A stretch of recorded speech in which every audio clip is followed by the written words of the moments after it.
સ્થાનિક સ્વરાજ્યની ચૂંટણીના પડઘમ વાગી ગયા છે અને દરેક પક્ષ ચૂંટણીની તડામાર તૈયારીઓમાં લાગી ગયા છે। ત્યારે TV13 ગુજરાતીની ટીમ દ્વારા મતદારોનો મિજાજ જાણવાનો પ્રયાસ શરૂ કરાયો છે। શું કહી રહ્યા છે મણિનગરના મતદારો, જોઈએ। સ્થાનિક સ્વરાજની ચૂંટણીના પડઘમ વાગી ચૂક્યા છે, ત્યારે જે તમામ રાજકીય પક્ષો દ્વારા જે તૈયારીઓ જે છે શરૂ કરી દેવામાં આવી છે। હાલ TV13ની ન્યૂઝ ટીમ જે છે મણિનગર વોર્ડમાં પહોંચી છે અને મણિનગર વોર્ડમાં કયા પ્રકારની સમસ્યા છે અને જે ઉમેદવારોને તે લોકોએ ચૂંટ્યા હતા, શું તે ઉમેદવારોએ તે લોકોના કામ કર્યા છે કે નહીં, આ તમામ મુદ્દા ઉપર ચર્ચા કરીશું। સૌથી પહેલાં તો હું આપની પાસે આવવા માંગીશ કે જે પ્રમાણે મણિનગર વિસ્તારની સમસ્યાની વાત કરવામાં આવે અને સાથે સાથે કોર્પોરેશનની ચૂંટણીમાં એવું હોય છે કે પ્રાથમિક સુવિધા જે છે પૂરતી પ્રમાણમાં મળવી જોઈએ। શું લાગી રહ્યું છે કે મણિનગર વોર્ડમાં જે પ્રાથમિક સુવિધા જે છે મળી રહી છે? મણિનગર વિસ્તાર એટલે એક બહુ ચર્ચિત વિસ્તાર છે। નરેન્દ્ર મોદી જે આપણા પ્રધાનમંત્રી છે તે પણ અહીંયાથી ગયા છે અને ઘણા પીઢ નેતાઓ મણિનગર વિસ્તારે આપેલા છે, પણ મણિનગરની પ્રજા અત્યારે હાલ વિકાસ જે થઈ રહ્યો છે તેની સામે વિકાસ ક્યાંક કોર્પોરેટરો ધ્યાન ના આપતા હોય તેવી હાલત મણિનગરની અત્યારે હાલ જોવા મળે છે। કે મણિનગરની અંદર સૌથી મોટી જટિલ સમસ્યા પાર્કિંગની સમસ્યા છે, કે જ્યાં આગળ કેટલાય આજુબાજુના ગામડાના વર્ગો અહીંયા ખરીદી મણિનગરમાં કરવા આવતા હતા તે અત્યારે હાલ ક્યાંક ખોવાઈ ગયા હોય તેવી મણિનગરના વેપારીઓને આભાસ થઈ રહ્યો છે ને મણિનગરના ધંધા ઠપ થઈ ગયા છે અને જેનું મુખ્ય કારણ ફક્ત ને ફક્ત પાર્કિંગ છે, કે પાર્કિંગ નહીં મળવાના લીધે અહીંયા આગળ જે આવનારો વર્ગ હતો ખરીદી કરવા એ આવતો નથી અને મણિનગરની અંદર જે સમસ્યાનો ઉકેલ આવે એવો છે કે તમે જોશો કે BRTSનો જે કોરિડોર છે, એક તો રસ્તા મણિનગરના સાંકડા છે, BRTS કોરિડોરે આખા રસ્તાને ઓર વધારે સાંકડો કરી નાખ્યો છે। પરંતુ જો એ BRTS કોરિડોર જે ભલે કદાચ મોદી સાહેબનું ડ્રીમ હોય કે ગમે તેનું ડ્રીમ હોય, પણ જ્યારે તમારે એક પ્રાથમિક સુવિધા પબ્લિકને જાહેર જનતાને આપવાની છે તો કદાચ હું એવું માનું છું કે જો રસ્તો સાંકડો હોય તો BRTS કોરિડોર જો ખસી જાય તો મણિનગરના વેપારીઓના ધંધા રોજગારમાં ઘણો ફરક પડી શકે તેમ છે। બિલકુલથી લોકોએ કીધું છે કે મણિનગર વિસ્તારમાં ટ્રાફિકની સમસ્યા જે છે સર્જાતી હોય છે અને BRTS બસના લીધે ટ્રાફિક સર્જાતું હોય છે। બીજા પણ છે, એમની સાથે જ વાત કરીશું। નગરપાલિકાની જ્યારે ચૂંટણી હોય છે ત્યારે નલ, ગટર અને રોડ સૌથી વધારે મણિનગર વિસ્તારમાં પાણી ભરાવાની પણ સમસ્યા હોતી હોય છે।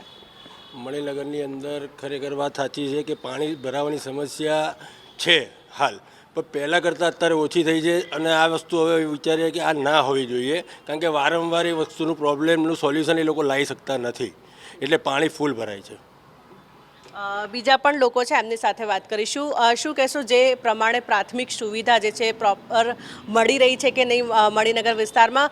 હજુ જે નવા ઉમેદવાર આવે તો તેના પાસેથી શું આશા અને અપેક્ષા રાખી રહ્યા છો? નવા ઉમેદવારો જોડે અમારી ઘણી અપેક્ષા છે। બીજું, મણિનગરની અંદર પ્રાથમિક સુવિધા પહેલાં કરતાં થોડી સારી થઈ છે, પરંતુ મણિનગર વિસ્તારની અંદર આજે LG હોસ્પિટલ છે, જે LG હોસ્પિટલનું જે પ્રોપર ડેવલપમેન્ટ થવું જોઈએ હજી થયું નથી। LG હોસ્પિટલમાં આજે પણ અમુક એવા રિપોર્ટો છે કે જેના માટે આપણે VS જવું પડે છે। LG હોસ્પિટલની અંદર આજે પણ PM રૂમ નથી, તો એવી એક અપેક્ષા રાખી છે કે નવા જે પણ ચૂંટાય તે આના માટે થોડી મહેનત કરે। LG હોસ્પિટલ આમ જોવા જઈએ તો ડેવલપ પણ કરવામાં આવી રહ્યું છે, નવું પણ બનાવવામાં આવી રહ્યું છે, તો એમાં આપને શું લાગી રહ્યું છે? નવી જે LG બની રહી છે એની અંદર જે હજી કેવું છે, ઘણા બધા જે રિપોર્ટો છે જે આજે પણ LG હોસ્પિટલમાં થતા નથી। અહીંયા PM રૂમ નથી।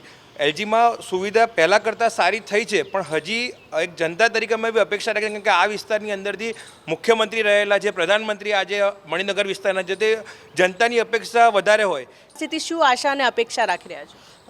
મારું નામ પારસ પટેલ છે। હું અહીંયા મણિનગર વિસ્તારના વેપારીમાંથી આવું છું। પર્ટિક્યુલર મારા ધ્યાન મુજબ જો જોવા જઈએ તો અહીંયા એક આગળ વાત થઈ એ રીતે કે મણિનગરમાં જે કોરિડોર જે છે આ BRTSનો જે નેસેસરી છે નહીં, ઘણા કલાકો સુધી ખાલી રહે છે।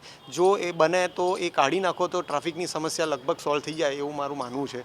બીજી વસ્તુ કે પાર્કિંગના માટે ખાસ પાર્કિંગની સમસ્યાઓ માટે જ્યાં ફૂટપાથને જે અવેલેબલ છે તો એમાં સ્પેસિંગ થોડુંક વધારે રહે અને રાહદારીઓ ચાલી શકે અને પ્લસ બીજા ટુ વ્હીલર વ્હીકલ મૂકી શકાય એ રીતની કોઈ ગોઠવણ થાય તો સારું રહે। બીજી વસ્તુ, મણિનગર રેલવે સ્ટેશનથી સેજ આગળ ગોપાલ ટાવર બાજુ થોડુંક પાણી ભરવાની સમસ્યાઓ રહે છે। પહેલાં કરતાં થોડુંક સારું નિરાકરણ આવ્યું છે, પણ હજુ પણ કંઈક ને કંઈક અંશે વરસાદ આવતા ત્યાં આગળ જે ફરકી બાજુ છે એ બાજુ તમારે ત્યાં થોડું પાણી ભરાય છે, તો એ સોલ્યુશન આવે તો એનું નિરાકરણ આપી શકાય છે। નગર વોર્ડની વાત કરવામાં આવે સામે હવે નવા ઉમેદવાર જે આવવાના છે, છેલ્લા 5 વર્ષ દરમિયાન જે આપ લોકોએ જે ઉમેદવારને ચૂંટ્યા હતા તે ઉમેદવારોએ કામ કર્યા છે કે નહીં કર્યા છે, અને નવા ઉમેદવાર પાસેથી શું આશા અને અપેક્ષા રાખી રહ્યા છે? જે ઉમેદવારો અત્યારે ભૂતપૂર્વ ઉમેદવારો જે હતા, જે હવે રિટાયર થઈ જવાના છે, તેમણે અમુક અંશે ઘણા બધા જે પ્રજાના પ્રશ્નો સોલ્વ કરેલા છે, પરંતુ નવા આવનાર ઉમેદવારો પાસે અમે એવી આશા રાખીએ છીએ કે અમારા ઘરની આસપાસ એક એલજી હોસ્પિટલ છે, જેની આસપાસ પાર્કિંગનો સખત પ્રોબ્લેમ છે, જેના હિસાબે એમ્બ્યુલન્સ પણ ઘણી વખત સિરિયસલી નીકળી નથી શકતી, અને નિશંસ એટલું બધું વધી ગયું છે કે જેના હિસાબે ખાણીપીણી બજારો વધારે પડતા ચાલુ થઈ ગયા છે, રિક્ષાવાળાનો વધારે પડતો પ્રોબ્લેમ છે, જેના હિસાબે એમ્બ્યુલન્સ જવા માટે પણ ઘણીવાર તકલીફ પડતી હોય છે, અને આજુબાજુના રેસિડન્સ એરિયામાં જે લોકો પાર્કિંગ કરીને ઊભા રહે છે એ લોકો એમની જોડે મગજમારીઓ કરે છે, નિશંસ કરી અને લોકો મારવા આવે છે. ત્યાં સુધીના મુદ્દાઓ અમે પોલીસ સ્ટેશનમાં રજૂ કર્યા છે. જે લોકો જે છે તે લોકોની સાથે વાત કરી છે, અને કહી શકાય કે મણિનગર વોર્ડમાં સૌથી વધારે સમસ્યાની જ્યારે વાત કરવામાં આવે તો મણિનગર વોર્ડમાં ટ્રાફિકની જે સમસ્યા જે છે સૌથી વધારે સમસ્યા સર્જાઈ રહી છે. હવે નવા ઉમેદવાર પાસેથી લોકો આશા રાખી રહ્યા છે કે જે ટ્રાફિકની જે સમસ્યા જે છે તેનું નિરાકરણ થાય. કેમેરામેન જનક ચૌધરી સાથે મોનિકા રાજપૂત, TV13 ગુજરાતી, અમદાવાદ.